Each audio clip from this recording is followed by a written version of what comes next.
is. He's not really a junior. He's just Vince McMahon. He was the TV announcer, and he just helped his dad out. And so his dad ran everything. I came in there. They put me over with a figure-4 leg lock. I was breaking guys' legs.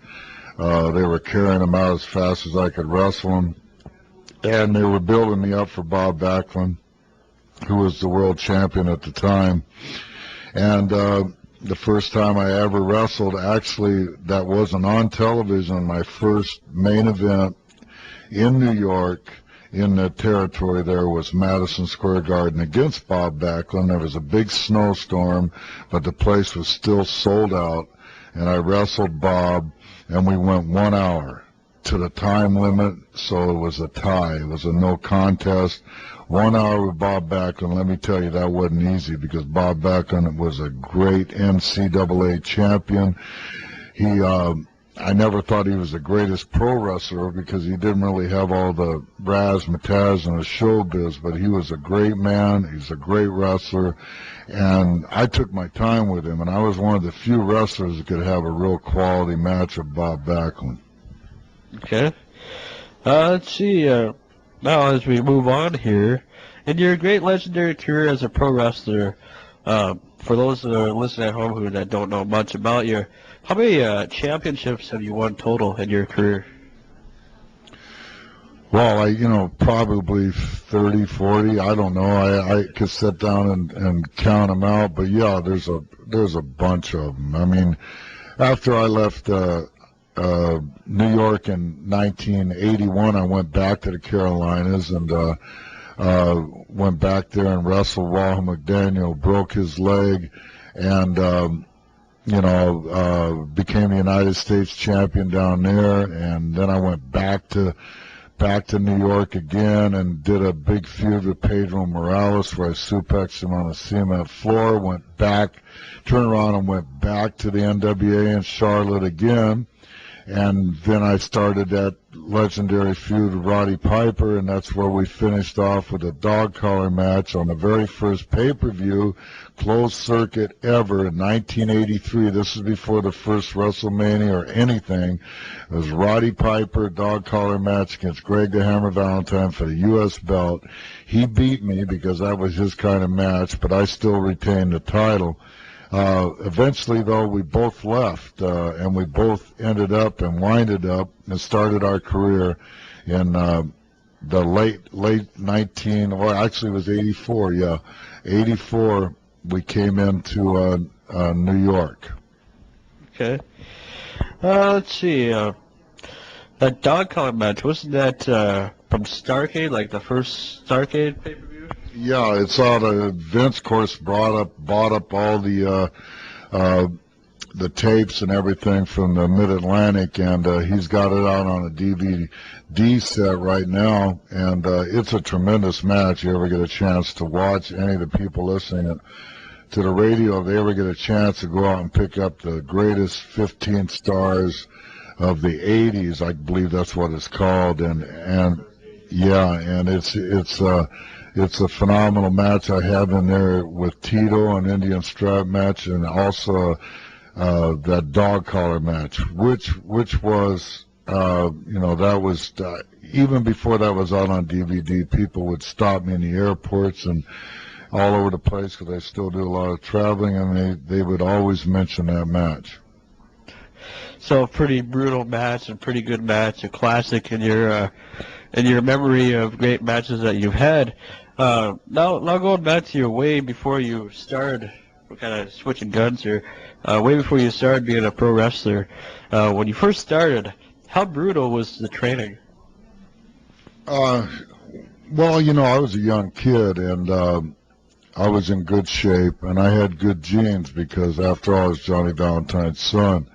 But I tested myself. I worked really, really hard with the weights, and I not only weight training, but I did some boxing training, where not actually boxing an individual, but working out on the bag, because my dad wanted me to learn how to throw a punch real good. So I did a lot of that, and I did running. I hated to run because heavier guys, it's harder on your knees and your ankles. So I found out when first time I went to Japan that you didn't have to run. The same thing you could do is you could do free squats and just do these like sumo squats and stuff. So I started doing that. Okay, and I already asked you that question. In your career, how many, like, we already talked about the dog collar match being a favorite of yours. Any other favorite matches? Well, I had a lot of favorite matches. Actually, one of my favorite matches, it's a great match for me to watch and see is on that double DVD set, the greatest matches of the 80s or superstars of the 80s with Tito, which was a lumberjack match. That was one of my favorites too. Okay, all-time favorites. Let's see. Now this is a recent event that I looked up and then I kind of realized or remembered from last October.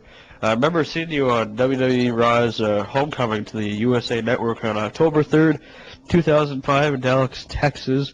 Explain what it felt like to be back in a WWE ring with all your favorite, or with all your fellow legends like Hacksaw Jim Duggan, Jimmy Snuka, and much more. You know, that was all fine and dandy, but I wish they would have let me wrestle somebody, you know.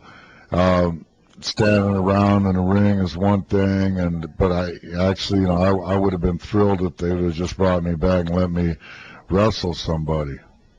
And how would have that been able to, or how would have you been able to do that? Would you have been able to ask Vince if you could have done a match, or how does that work? When he brought me back for the Hall of Fame, put me in the Hall of Fame, I said, well, let me have a match. Oh, no. You know, but his old ass can get out there at 60 years old and wrestle if he wants to. And, you know, I wanted to wrestle because that's what I am. You know, I'm a pretty good talker. I'm whatever, you know, I can do other things besides wrestling, but wrestling is what I am, and that's what I'm about. And standing out in the ring with my clothes on, waving at people, that's not Greg Valentine. I like to get out there and wrestle. Well, after you were inducted to the Hall of Fame, and I'll ask you about that here in a little bit, one question I had to ask was, I noticed after the Homecoming, Vince actually did let you wrestle a few matches on a few Sunday Night Heat tapes. Yeah, and actually I was supposed to be on Raw, and they ended up changing it the last minute and put me on the Heat, which plays in Europe on television, but unfortunately it only plays on the internet over here. And I was supposed to be on Raw, so then they said they were going to bring me back for some other things, and I'm still waiting for that call. And I hope you get that call, because it'll be nice to see you back in the WWE ring again. Let's see. And now, of course, as I was mentioning earlier, here's a question that you've probably been asked a million times, and explain what and how it felt to be inducted into the WWE Hall of Fame back on Saturday, March 13th, 2004, a day prior to WrestleMania 20. Well, I've been calling Vince several times between, I don't know, over the 10 years that lapsed between 1994 when I did a Royal Rumble and I did something else. I did a couple matches, and I didn't return to any WWE rings for quite a long time. I've been very successful independent-wise, though, and did a lot of good things independent and made a good living at it. But when I got the call from Vince, I was in Phoenix at a conference. Actually, it was a conference for Christian athletes, and I was out there, and all of a sudden I get a call, and it came in private. I said, I don't know if I should answer this or not, but I answered it, and it was Vince McMahon. And I said, oh, you're returning my call. I thought maybe he was returning my call because he wanted me to come out and wrestle, because that's what I wanted to do. Yeah. But he says, no, we're going to do WrestleMania 20. We want to induct you into the Hall of Fame. And that was a surprise. The only other time I had seen Vince was like 4 or 5 months before that at Road Warrior Hawk's funeral.